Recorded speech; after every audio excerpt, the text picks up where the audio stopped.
Bonjour, donc c'est parti pour la princesse de Clèves, la deuxième partie.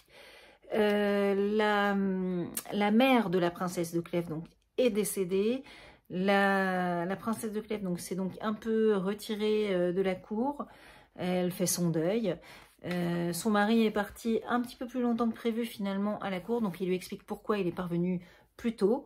Voilà, là je suis dans la chambre d'un de mes fils, c'est pour ça que le décor est un peu différent. Donc vous avez Star Wars et des mangas derrière.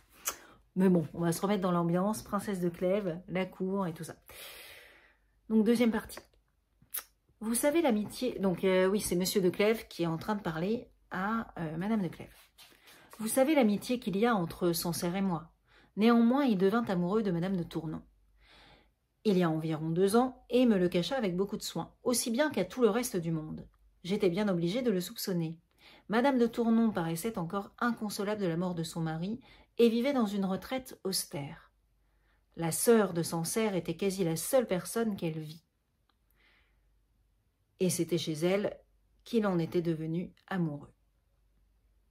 Un soir qu'il devait y avoir une comédie au Louvre, et que l'on n'attendait plus que le roi et Madame de Valentinois pour commencer, l'on vint dire qu'elle s'était trouvée mal et que le roi ne viendrait pas. On jugea aisément que le mal de cette duchesse était quelque démêlé avec le roi. Nous savions les jalousies qu'il avait eues du maréchal de Brissac pendant qu'il avait été à la cour, mais il était retourné en Piémont depuis quelques jours et nous ne pouvions imaginer le sujet de cette brouillerie. Comme j'en parlais avec Sancerre, M. d'Anville arriva dans la salle et me dit tout bas que le roi était dans une affliction et dans une colère qui faisait pitié. Qu'en un raccommodement qui s'était fait entre lui et Madame de Valentinois il y avait quelques jours, sur des démêlés qu'ils avaient eus pour le maréchal de Brissac, le roi lui avait donné une bague et l'avait prié de la porter.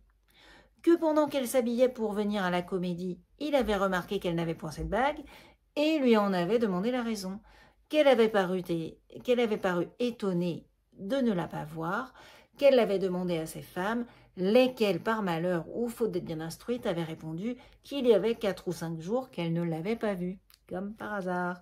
Ce temps est précisément celui du départ du maréchal de Brissac, continua M. d'Anville. Le roi n'a point douté qu'elle ne lui ait donné la bague en lui disant adieu. Ben voilà, Madame de Valentinois avait passé la bague au maréchal de Brissac. Cette pensée a réveillé si vivement toute cette jalousie, donc le roi s'énerve, qui n'était pas encore bien éteinte, qu'il s'est emporté contre son ordinaire et lui a fait 1000 reproches. Il vient de rentrer chez lui très affligé, mais je ne sais s'il l'est davantage de l'opinion que Madame de Valentinois a sacrifié sa bague que de la crainte de lui avoir déplu par sa colère. Sitôt que M. d'Anville eut achevé de me conter cette nouvelle, je me rapprochai de Sancerre pour la lui apprendre. Je la lui dis comme un secret que l'on venait de me confier et dont je lui défendais de parler. Hop là, comment la rumeur, elle court. Donc hop, on vient de lui dire un truc sur le roi et Madame de Valentinois. Lui, il dit à son copain Sancerre. Voilà. Le lendemain matin, j'allais d'assez bonne heure chez ma belle-sœur. Je trouvais Madame de Tournon au chevet de son lit. Elle n'aimait pas Madame de Valentinois et elle savait bien que ma belle-sœur n'avait pas sujet de s'en louer. Sancerre avait été chez elle au sortir de la comédie. Il lui avait appris la brouillerie du roi avec cette duchesse, et Madame de Tournon était venue la conter à ma belle-sœur, sans savoir ou sans faire réflexion que c'était moi qui l'avais apprise à son amant. Sitôt que je m'approchai de ma belle-sœur, elle dit à Madame de Tournon que l'on pouvait me confier ce qu'elle venait de lui dire, et sans attendre la permission de Madame de Tournon, elle me conta mot pour mot tout ce que j'avais dit à Sancerre le soir précédent. Vous pouvez juger comme j'en fus étonnée. Je regardai Madame de Tournon et elle me parut embarrassée. Ben oui, parce que du coup, ça pouvait être que parce que Sancerre était avec Madame de Tournon qu'elle savait cette petite histoire entre le roi et Madame de Valentinois. Donc, comme ça, lui, Monsieur de Clèves, il avait la certitude, il savait que Sancerre et Madame de Tournon étaient amants. Donc voilà. Donc là, il dit, vous pouvez juger comme j'en fus étonnée. Je regardais Madame de Tournon, elle me parut embarrassée. Son embarras me donna du soupçon. Je n'avais dit la chose qu'à Sancerre. Il m'avait quitté au sortir de la comédie, sans m'en dire la raison. Je me souvins de lui avoir, oui, extrêmement loué Madame de Tournon, et toutes ces choses m'ouvrirent les yeux, et je n'eus pas de peine à démêler qu'il avait une galanterie avec elle, et qu'il l'avait vue depuis qu'il m'avait quitté. Donc voilà, dans la nuit. Je fus si piquée, parce qu'il n'est quand même pas content que son copain ne lui ait pas raconté les petits trucs, je fus si piquée de voir qu'il me cachait cette aventure que je dis plusieurs choses qui firent connaître à Madame de Tournon l'imprudence qu'elle avait faite. Je la remis à son carrosse et je l'assurai en la quittant que j'enviais le bonheur de celui qui lui avait appris la brouillerie du roi et de Madame de Valentinois. Voilà, donc là, il lui dit un peu, il lui dit sans lui dire, parce que bon, évidemment, hein, dans cette période-là, les gens ne se disent pas les choses directement, hein, ils utilisent pour aller au but, en fait, ils font 10 000 détours, subtils ou pas, pour qu'on comprenne quelque chose. Enfin, voilà. Pour se dire les choses, quoi. Ils trouvent ça un peu plus subtil. Et du coup, parfois, ça peut amener à des confusions, de mauvaises interprétations, et ça peut amener beaucoup de quiproquos, enfin bref. Mais bon, ils aiment bien ça à cette époque-là. Ils aiment bien toutes ces histoires, ça met du piquant dans la vie. Donc, je m'en allais à l'heure même trouver Sancerre, je lui fais des reproches, et je lui dis que je savais sa passion pour Madame de Tournon, sans lui dire comment j'avais découverte. Ben oui, ce serait trop simple de dire les choses d'une telle façon. Il fut contraint de me l'avouer, je lui contai ensuite ce qui me l'avait apprise. Et il m'apprit aussi, alors là, il raconte des trucs, le détail de leur aventure. Alors là, il est content, là, du coup, Sancerre, il peut se lâcher, il peut enfin dire les choses, des fois, ça fait du bien quand même. Hein. Et il me dit que, quoiqu'il fût cadet de sa maison et très éloigné de pouvoir prétendre un aussi bon parti, que néanmoins, elle était résolue de l'épouser. L'on ne peut être plus surpris que je le fus. Je dis à Sancerre de presser la conclusion de son mariage, et qu'il n'y avait rien qu'il ne dût craindre d'une femme qui avait l'artifice de soutenir aux yeux du public un personnage si éloigné de la vérité.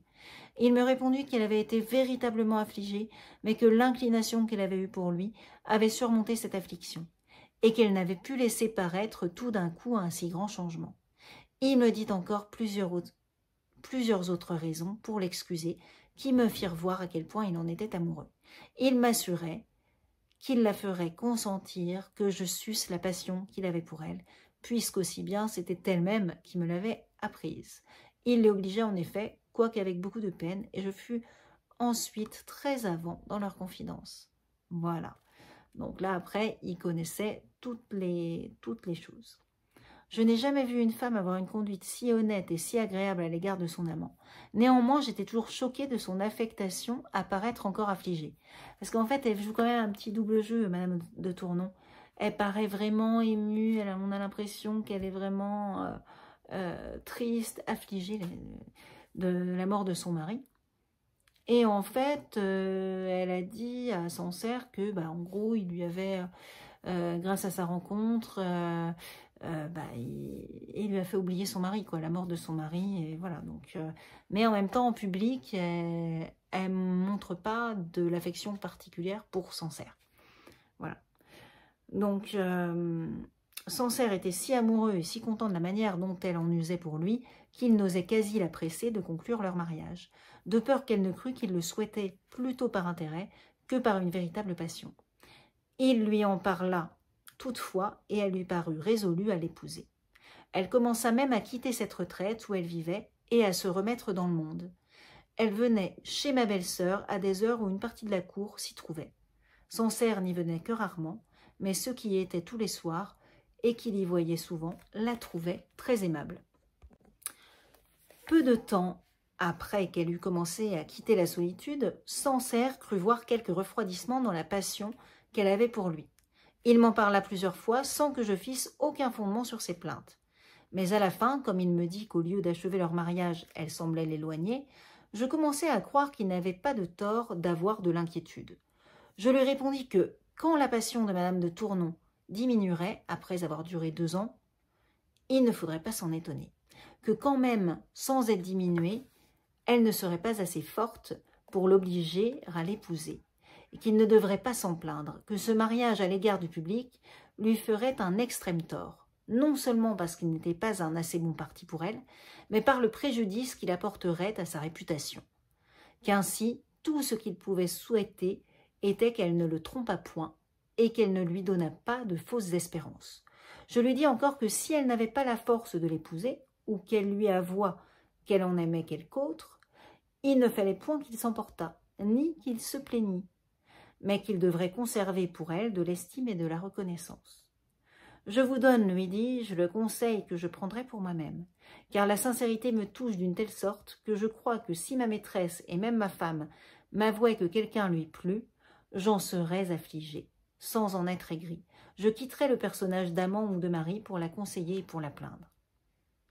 Ces paroles firent rougir madame de Clèves, et elle y trouva un certain rapport avec l'état où elle était, qui la surprit et qui lui donna un trouble dont elle fut longtemps à se remettre. Sancerre parla à madame de Tournon, continua monsieur de Clèves, il lui dit tout ce que je lui avais conseillé, mais elle le rassura avec tant de soin et parut si offensée de ses soupçons, après qu'elle les lui ôta entièrement. Elle remit néanmoins leur mariage après un voyage qu'il allait faire et qui devait être assez long. Mais elle se conduisit si bien jusqu'à son départ et en parut si affligée que je crus aussi bien que lui qu'elle l'aimait véritablement. Il partit il y a environ 3 mois. Pendant son absence, j'ai peu vu madame de Tournon. Vous m'avez entièrement occupée et je savais seulement qu'il devait bientôt revenir. Avant-hier, en arrivant à Paris, j'appris qu'elle était morte. J'envoyai savoir chez lui si on n'avait point eu de ses nouvelles. On me manda qu'il était arrivé de la veille, qui était précisément le jour de la mort de madame de Tournon. J'allais le voir à l'heure même, me doutant bien de l'état où je le trouverais, mais son affliction passait de beaucoup ce que je m'en étais imaginé.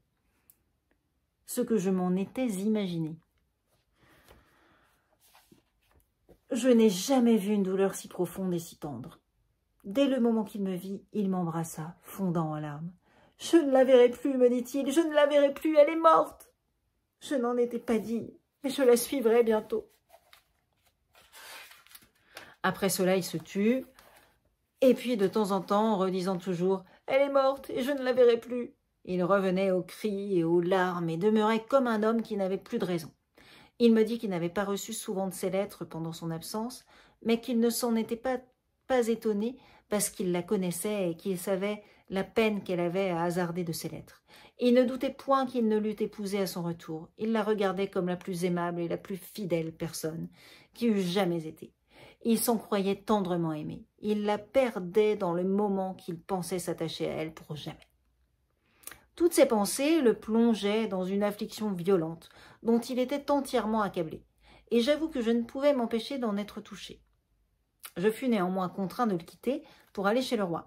Je lui promis que je reviendrais bientôt. Je revins en effet, et je ne fus jamais si surpris que de le trouver tout différent de ce que je l'avais quitté. Il était debout, dans sa chambre, avec un visage furieux, marchant et s'arrêtant, comme s'il eût été hors de lui-même. « Venez, venez, me dit-il, venez voir l'homme le plus désespéré du monde. Je suis plus malheureux 1000 fois que je n'étais tantôt. Et ce que je viens d'apprendre de madame de Tournon est pire que sa mort. » Je crus que la douleur le troublait entièrement, et je ne pouvais m'imaginer qu'il y eût quelque chose de pire que la mort d'une maîtresse que l'on aime et dont on est aimé. Je lui dis que tant que son affliction avait eu des bornes, je l'avais approuvée, et que j'y étais entrée, mais que je ne le plaindrais plus s'il s'abandonnait au désespoir et s'il perdait la raison. « Je serais trop heureux de l'avoir perdue, et la vie aussi, s'écria-t-il. Madame de Tournon m'était infidèle, et j'apprends son infidélité et sa trahison le lendemain que j'ai appris sa mort, dans un temps où mon âme est remplie et pénétrée de la plus vive douleur et de la plus tendre amour que l'on ait jamais senti, dans un temps où son idée est dans mon cœur, comme la plus parfaite chose qui ait jamais été, et la plus parfaite à mon égard. Je trouve que je suis trompée, et qu'elle ne mérite pas que je la pleure.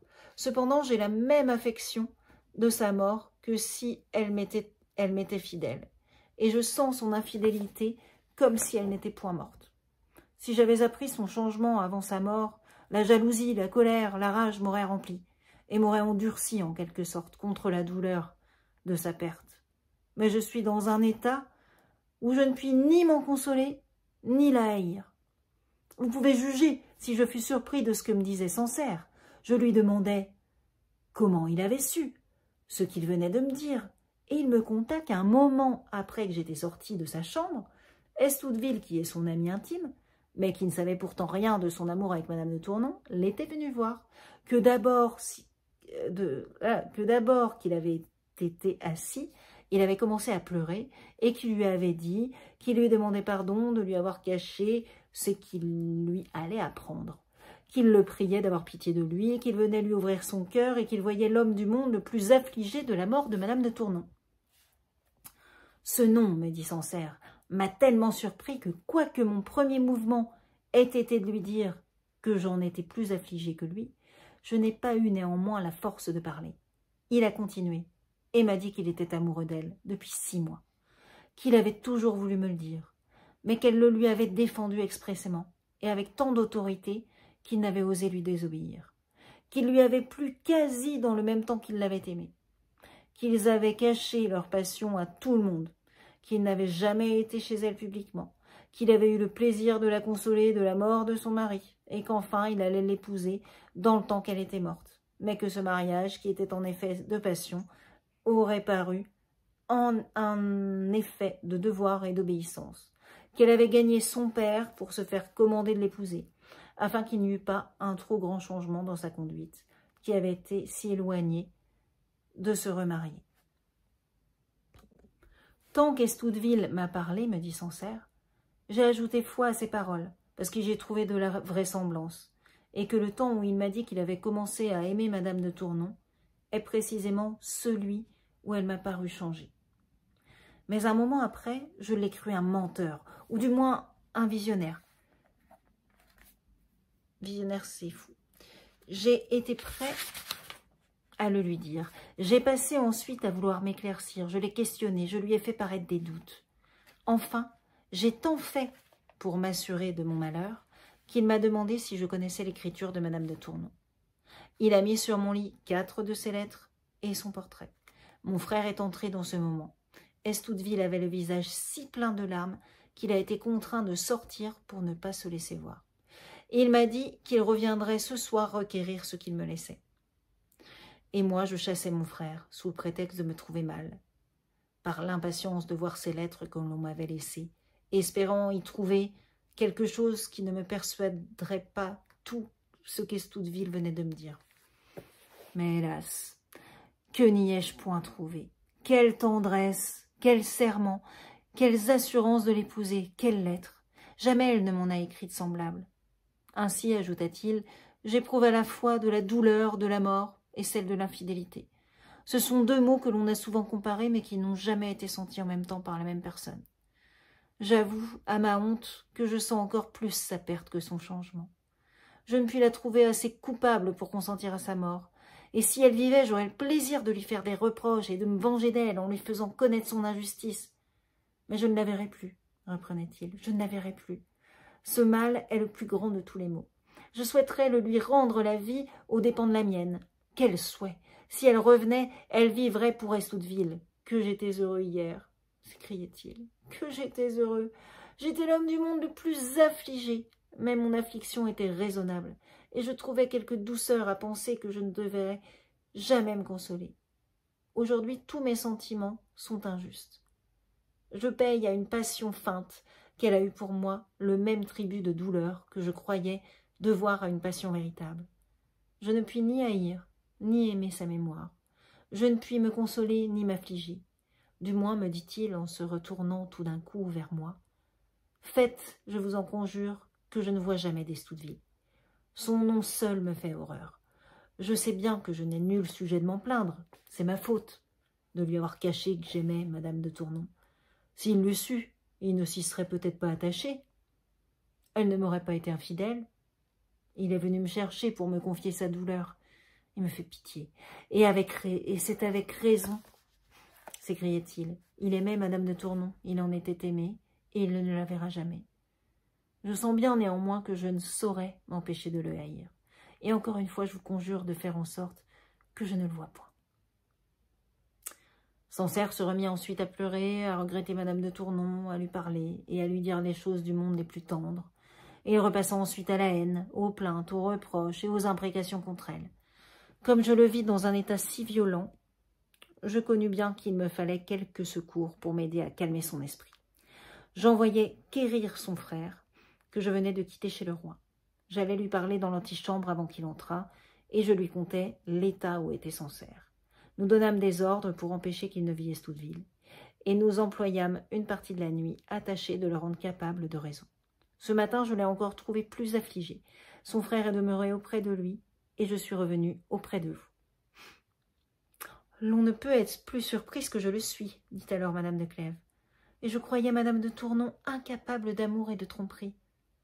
L'adresse et la dissimulation, reprit monsieur de Clèves, ne peuvent aller plus loin qu'elle les a portées. Remarquez que, quand Sancerre crut qu'elle était changée pour lui, elle l'était véritablement, et elle commençait à aimer Estouteville. Elle disait à ce dernier qu'il la consolait de la mort de son mari et que c'était lui qui en était la cause. Qu'elle quittait cette grande retraite, et il paraissait à Sancerre que c'était parce que nous avions résolu qu'elle ne témoignerait plus d'être si affligée. Elle faisait valoir à Estouteville de cacher leur intelligence et de paraître obligée à l'épouser par le commandement de son père, comme un effet du soin qu'elle avait de sa réputation. Et c'était pour abandonner Sancerre, sans qu'il eût sujet de s'en plaindre. « Il faut que je m'en retourne, continua M. de Clèves, pour voir ce malheureux, et je crois qu'il faut que vous reveniez aussi à Paris. Il est temps que vous voyiez le monde, et que vous receviez ce nombre infini de visites, dont aussi bien vous ne sauriez vous dispenser. » Madame de Clèves consentit à son retour, et elle revint le lendemain. Elle se trouva plus tranquille sur M. de Nemours qu'elle n'avait été. Tout ce que lui avait dit madame de Chartres, en mourant, et la douleur de sa mort, avait fait une suspension à ses sentiments, qui lui faisait croire qu'ils étaient entièrement effacés. Dès le même soir qu'elle fut arrivée, madame la dauphine la vint voir, et après lui avoir témoigné la part qu'elle avait prise à son affliction, elle lui dit que pour la détourner de ses tristes pensées, elle voulait l'instruire de tout ce qui s'était passé à la cour en son absence. Elle lui conta ensuite plusieurs choses particulières. Voilà, elle veut lui raconter les petites rumeurs du coin, quoi. Mais ce que j'ai le plus envie de vous apprendre, ajouta-t-elle, c'est qu'il est certain que M. de Nemours est passionnément amoureux, et que ses amis les plus intimes non seulement ne sont point dans sa confidence, mais qu'ils ne peuvent deviner qui est la personne qu'il aime. Cependant, cet amour est assez fort pour lui faire négliger ou abandonner, pour mieux dire, les espérances d'une couronne. Oui, parce que M. de Nemours, à la base, il était prévu qu'il se marie avec la reine d'Angleterre pour voilà, obtenir la couronne lui aussi. Donc, et en fait, là, il laisse traîner le truc, parce qu'il est tombé amoureux entre-temps, et en fait, il n'a pas très envie de se marier avec quelqu'un qu'il n'aime pas, alors qu'il a que dans sa tête la princesse de Clèves. Voilà. Donc, madame la dauphine conta ensuite tout ce qui s'était passé sur l'Angleterre. « J'ai appris ce que je viens de vous dire, continua-t-elle, de M. d'Anville. Et il m'a dit ce matin que le roi envoya quérir hier au soir M. de Nemours sur des lettres de Lignerolles, qui demande à revenir, et qui écrit au roi qu'il ne peut plus soutenir auprès de la reine d'Angleterre les retardements de M. de Nemours, qu'elle commence à s'en offenser et qu'encore elle n'eut point donné de parole positive, elle en avait assez dit pour faire hasarder un voyage. Le roi lut cette lettre à M. de Nemours, qui, au lieu de parler sérieusement, comme il avait dans les commencements, ne fit que rire, que badiner, et se moquer des espérances de Lignerolles. Il dit que toute l'Europe condamnerait son imprudence s'il hasardait d'aller en Angleterre, comme un prétendu mari de la reine, sans être assuré du succès.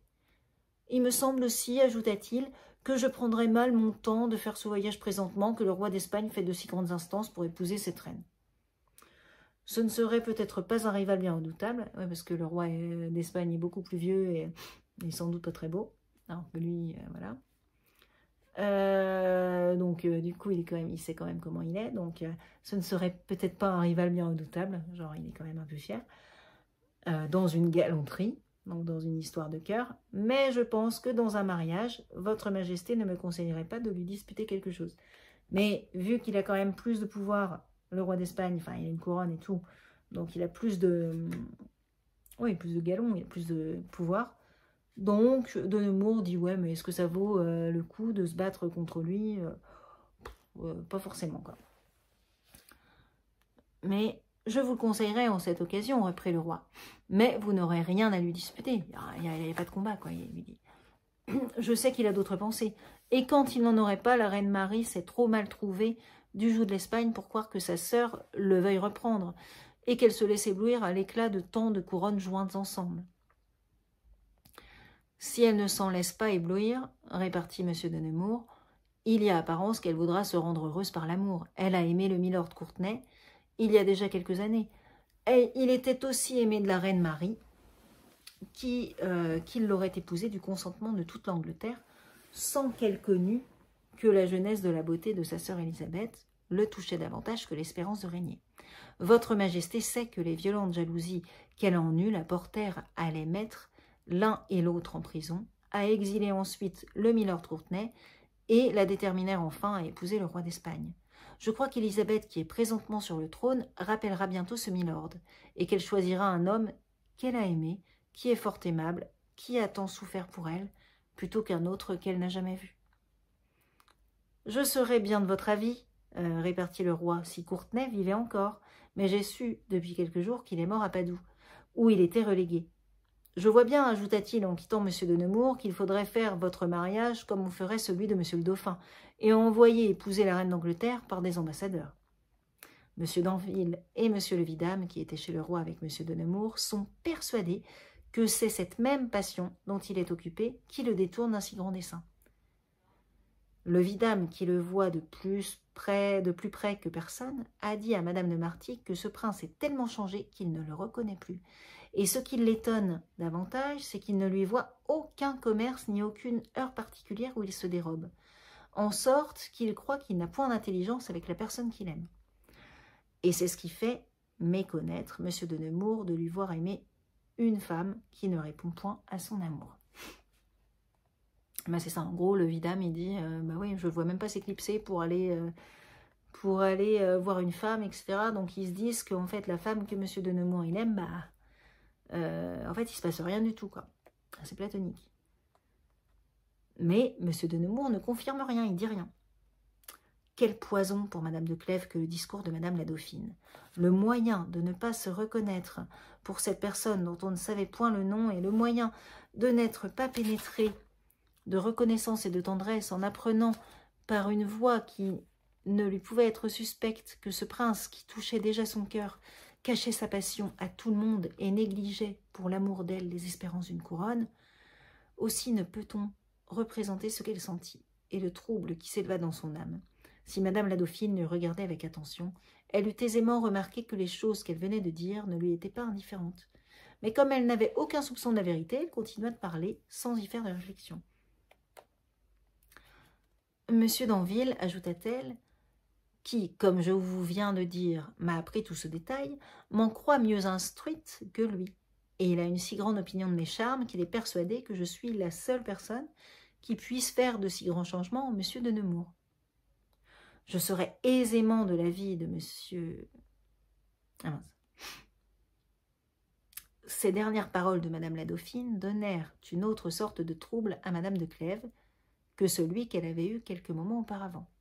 « Je serais aisément de l'avis de M. d'Anville, répondit-elle, et il y a beaucoup d'apparence, madame, qu'il ne faut pas moins qu'une princesse telle que vous pour faire mépriser la reine d'Angleterre. »« Je vous l'avouerais si je le savais, répartit Madame la Dauphine, et je le saurais s'il était véritable.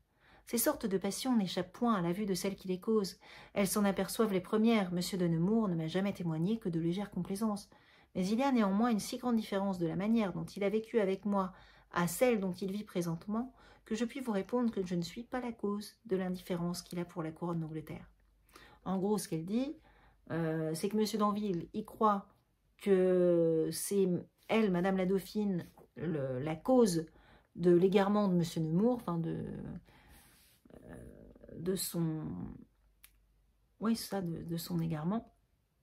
Mais M. d'Anville, il pense que c'est Madame la Dauphine, enfin que M. de Nemours est amoureux de Madame la Dauphine, mais Madame la Dauphine a dit à la princesse de Clèves que, ben non, elle sait en fait, elle aurait été, si ça avait été elle la cause, en général les femmes qui causent ce trouble le sentent directement et sont les premières informées. Et là, elle sent rien du tout. Et elle dit même qu'il a même changé de comportement. Il est gentil, mais voilà, il est juste gentil comme ça, mais pas, il n'est pas amoureux, quoi. Donc, et ça, elle le sent direct. Donc, Madame la Dauphine, elle continue. « Je m'oublie avec vous, ajouta Madame la Dauphine, et je ne me souviens pas qu'il faut que j'aille voir Madame. Vous savez que la paix est quasi conclue, mais vous ne savez pas que le roi d'Espagne n'a voulu passer aucun article qu'à condition d'épouser cette princesse, au lieu du prince Don Carlos, son fils. Le roi a eu beaucoup de peine à s'y résoudre. Enfin, il y a consenti, et il est allé tantôt annoncer cette nouvelle à Madame. Je crois qu'elle sera inconsolable. Ce n'est pas une chose qui puisse plaire d'épouser un homme de l'âge et de l'humeur du roi d'Espagne, surtout à elle qui a toute la joie que donne la première jeunesse jointe à la beauté et qui s'attendait d'épouser un jeune prince pour qui elle a de l'inclination sans l'avoir vu. Je ne sais si le roi en elle trouvera toute l'obéissance qu'il désire. Il m'a chargé de la voir parce qu'il sait qu'elle m'aime et qu'il croit que j'aurai quelque pouvoir sur son esprit. Je ferai ensuite une autre visite bien différente. J'irai me réjouir avec Madame, sœur du roi. Tout est arrêté pour son mariage avec Monsieur de Savoie, et il sera ici dans peu de temps. Jamais personne de l'âge de cette princesse n'a eu une joie si entière de se marier. La cour va être plus belle et plus grosse qu'on ne l'a jamais vue, et malgré votre affliction, il faut que vous veniez nous aider à faire voir aux étrangers que nous n'avons pas de médiocre beauté. » Après ces paroles, Madame la Dauphine quitta Madame de Clèves, et le lendemain, le mariage de Madame fut su de tout le monde. Les jours suivants, le roi et les reines allèrent voir Madame de Clèves, Monsieur de Nemours allèrent voir Madame de Clèves. Monsieur de Nemours, qui avait attendu son retour avec une extrême impatience, et qui souhaitait ardemment de lui pouvoir parler sans témoin, attendit pour aller chez elle l'heure que tout le monde en sortirait, et qu'apparemment il ne reviendrait plus personne. Il réussit dans son dessein, et il arriva comme les dernières visites en sortaient. Cette princesse était sur son lit, il faisait chaud, et la vue de Monsieur de Nemours acheva de lui donner une rougeur, qui ne diminuait pas sa beauté. Il s'assit vis-à-vis d'elle, avec cette crainte et cette timidité que donnent les véritables passions, et demeura quelque temps sans pouvoir parler. Madame de Clèves n'était pas moins interdite, de sorte qu'ils gardèrent assez longtemps le silence. Enfin, Monsieur de Nemours prit la parole et lui fit des compliments sur son affliction. C'est-à-dire, il lui présenta ses condoléances pour sa mère. Madame de Clèves était bien aise de continuer la conversation sur ce sujet, parla assez longtemps de la perte qu'elle avait faite, et enfin elle dit que, quand le temps aurait diminué la violence de sa douleur, il lui en demeurerait toujours une si forte impression que son humeur en serait changée. Elle met des petites barrières, là, elle se protège, là, elle essaie de mettre des trucs, voilà, de la protection. Les grandes afflictions et les passions violentes, répartit Monsieur de Nemours, font de grands changements dans l'esprit. Et pour moi, je ne me reconnais pas depuis que je suis revenue de Flandre. Beaucoup de gens ont remarqué ce changement, et même Madame la Dauphine m'en parlait encore hier. Il est vrai, repartit Madame de Clèves, qu'elle l'a remarqué, et je crois lui en avoir ouï dire quelque chose. Je ne suis pas fâchée, madame, répliqua Monsieur de Nemours, qu'elle s'en soit aperçue. Mais je voudrais qu'elle ne fût pas seule à s'en apercevoir. Il y a des personnes à qui on n'ose donner d'autres marques de la passion qu'on a pour elles que par les choses qui ne les regardent point. Et n'osant leur faire paraître qu'on les aime, on voudrait du moins qu'elles vissent que l'on ne veut être aimé de personne. L'on voudrait qu'elles sussent qu'il n'y a point de beauté dans quelque rang qu'elle pût être, que l'on ne regarda avec indifférence et qu'il n'y a point de couronne que l'on voulût acheter au prix de ne les voir jamais. Les femmes jugent d'ordinaire de la passion qu'on a pour elles, continua-t-il, par le soin qu'on prend de leur plaire et de les chercher. Mais ce n'est pas une chose difficile pour peu qu'elles soient aimables. Ce qui est difficile, c'est de ne s'abandonner pas au plaisir de les suivre, c'est de les éviter, par la peur de laisser paraître au public et quasi à elles-mêmes les sentiments que l'on a pour elles. Et ce qui marque encore mieux un véritable attachement, c'est de devenir entièrement opposé à ce que l'on était, et de n'avoir plus d'ambition ni de plaisir après avoir été toute sa vie occupée de l'un et de l'autre. Madame de Clèves entendait aisément la part qu'elle avait à ces paroles. Il lui semblait qu'elle devait y répondre et ne les pas souffrir. Il lui semblait aussi qu'elle ne devait pas les entendre ni témoigner qu'elle les prit pour elle. Elle croyait devoir parler et croyait ne devoir rien dire. Le discours de M. de Nemours lui plaisait et l'offensait quasi également. Elle y voyait la confirmation de tout ce que lui avait fait penser madame la dauphine, elle y trouvait quelque chose de galant et de respectueux, mais aussi quelque chose de hardi et de trop intelligible.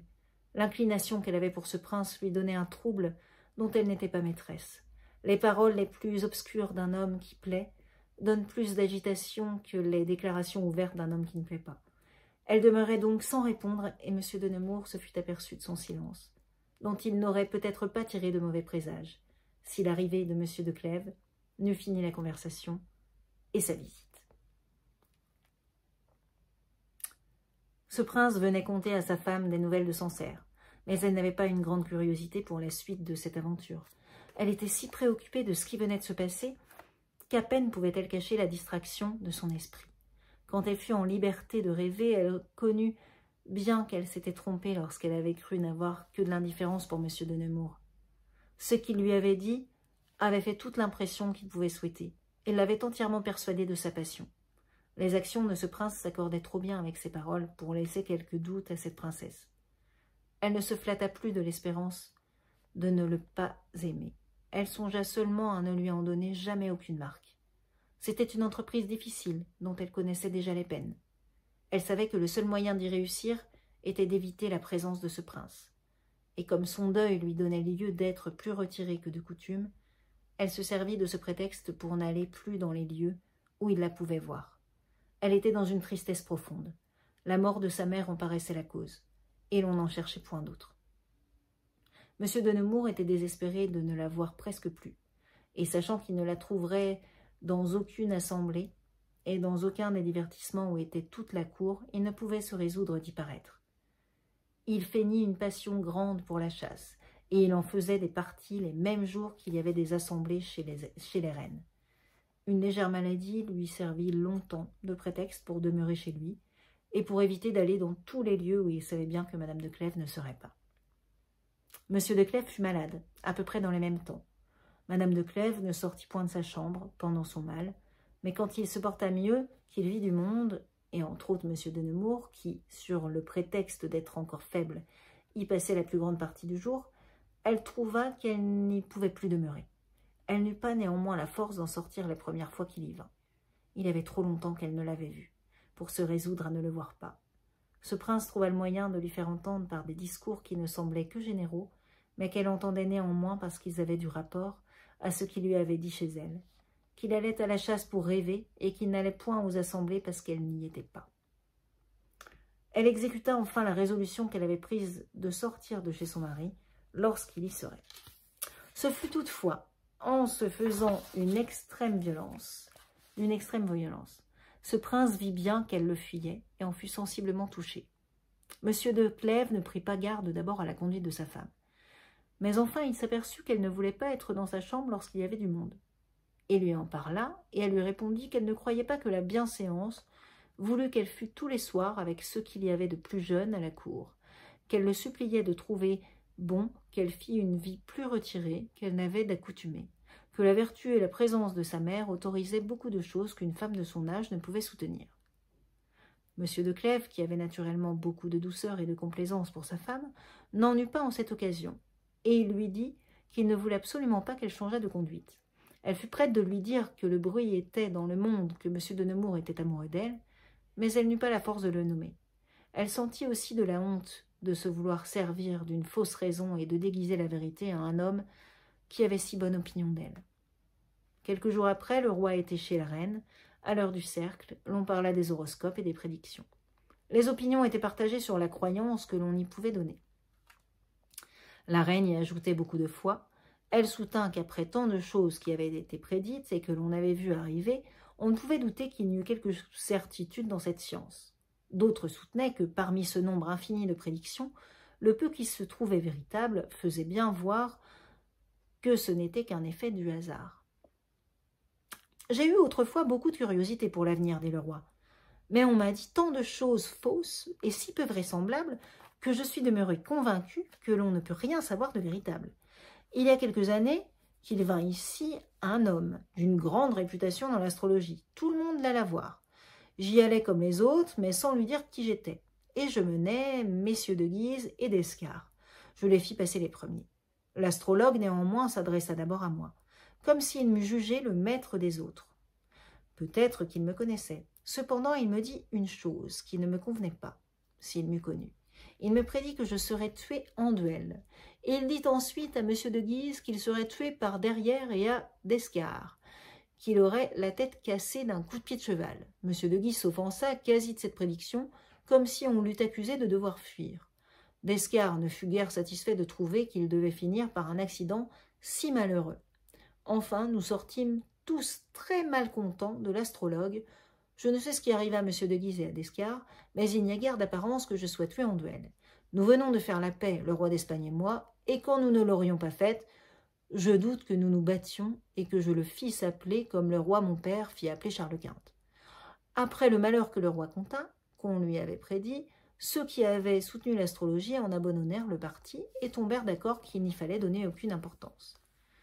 Pour moi, dit tout haut M. de Nemours, je suis l'homme du monde qui doit le moins y en avoir. Et se tournant vers Madame de Clèves, auprès de qui il était, « On m'a prédit, lui dit-il tout bas, que je serais heureux par les bontés de la personne du monde pour qui j'aurais la plus violente et la plus respectueuse passion. Vous pouvez juger, madame, si je dois croire aux prédictions. » Madame la dauphine, qui crut, parce que M. de Nemours avait dit tout haut, que ce qu'il disait tout bas était quelque fausse prédiction que l'on lui avait faite, demanda à ce prince ce qu'il disait à Madame de Clèves. S'il eût moins de présence d'esprit, il eût été surpris de cette demande. Mais prenant la parole sans hésiter, « Je lui disais, madame, répondit-il, que l'on m'a prédit que je serais élevé à une si haute fortune que je n'oserais même y prétendre. » Si l'on ne vous a fait que cette prédiction, répartit madame la dauphine en souriant, et pensant à l'affaire d'Angleterre, je ne vous conseille pas de décrier l'astrologie, et vous pourriez trouver des raisons pour la soutenir. Madame de Clèves comprit bien ce que voulait dire madame la dauphine, mais elle entendait bien que la fortune dont M. de Nemours voulait parler n'était pas d'être le roi d'Angleterre. Et voilà, je m'arrête là. Bonne soirée.